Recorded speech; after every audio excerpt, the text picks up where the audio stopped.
Hi, I'm Tiger Chainsaw, and this is an old ass. And this is a retro gamer, and you're watching the Old Ass Retro Gamer.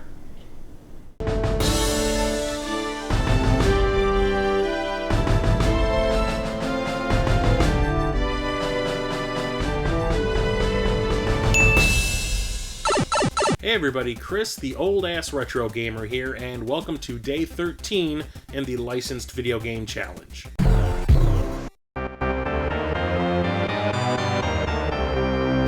So a license you never ever thought would get a game. There's quite a few out there that I'm genuinely surprised that someone thought it would make for a good game, but most of the time, a lot of the licensed games, even the bad ones, you can tell why someone said, yes, let's license that property and turn it into a game. The Crow City of Angels is a terrible game, but you can see why someone would think it would make for a good game. There's a lot of action in it. The main character goes around beating up bad guys, so let's turn it into a beat 'em up, that kind of thing. Then there's some licenses that get a game, and in my case, one in particular where it's like, boom, I never in a million years thought that anyone would license that. It's a very adult movie, and most video games are aimed at children and teenagers. We're talking Porky's on the Atari 2600. I don't own a physical copy of it. I might buy one later on just to have it. So the story behind this is, for the longest time when I got back into collecting, I wasn't really focusing on the Atari 2600 or the Intellivision or any of those old 70s consoles because I didn't have one that I could actually play until I bought a Retron 77, which is the HDMI Atari from Hyperkin. Then I started going out and buying games like crazy that I've always wanted, that I had back in the day, whatnot. One of the things I did was, when it came to games that I had never played back in the day that I was interested in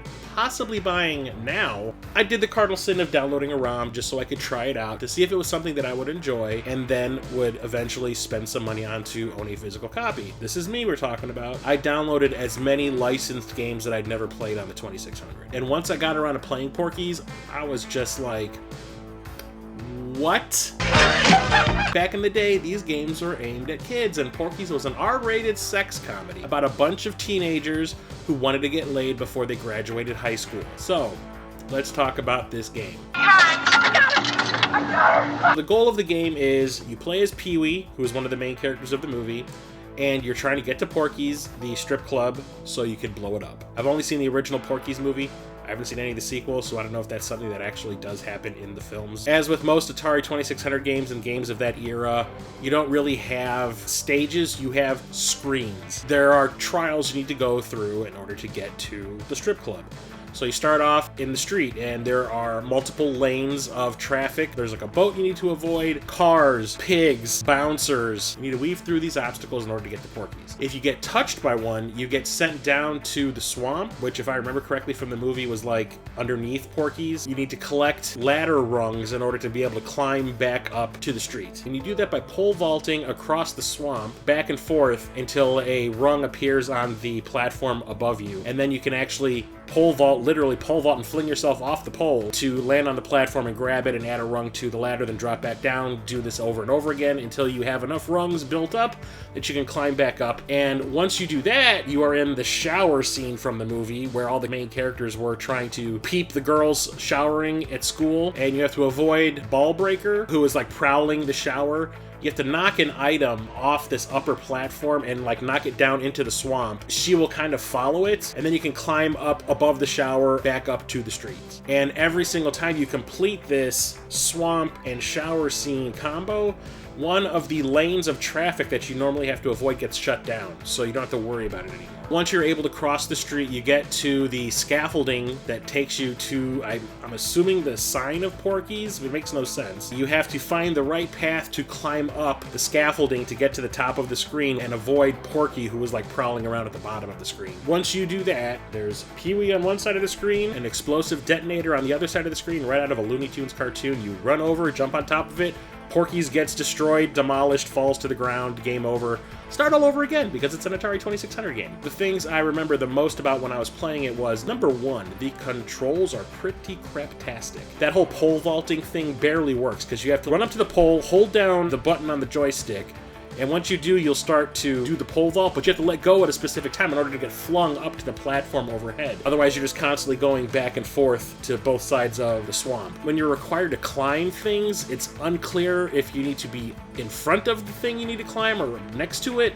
It changes per screen. I don't understand why. And it's really easy to just fall back down to that swamp area and just keep doing that over and over and over again. It sucks. But like I said, the thing about this license that just gets me is it's a sex comedy. And there is a shower scene in the game. Who thought this was a good idea? I couldn't tell you if the game was actually popular or sold well. I'm sure I could do some research, but I'm guaranteeing it probably didn't.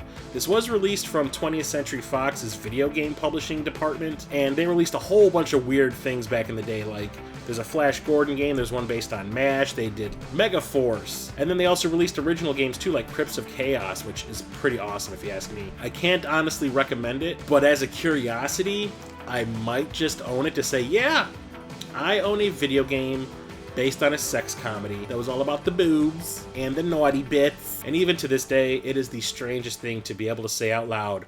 There is a video game based on Porky's. I don't know what to tell you. The early 80s were weird. And there you have it, day 13 of the licensed video game challenge Dunsky. Porky's is just one of those WTF games where it's just, I don't understand why it exists, but it does. And to tell you the truth, I'm kind of happy that it does because it gave me something to talk about for this video. There are other games I could have talked about, but nothing nearly as off the wall as Porky's. So what's a licensed game that you never actually thought would exist, but it actually does? Let me know in the comments below, or better yet, make a response video. Make one based on this video, one of the other videos I've done, one of the ones I'm going to end up doing, or maybe all 31 days worth of topics. I leave it to you. But if that's not something you're willing to do, no worries, no pressure, it's cool, just a suggestion on my part. Leave your choice in the comment section below, because definitely of all the topics in this challenge, this is the one I really want to hear people talking about. I want to hear from you. And until tomorrow's new topic in the licensed video game challenge, I am Chris, the old ass retro gamer, signing off.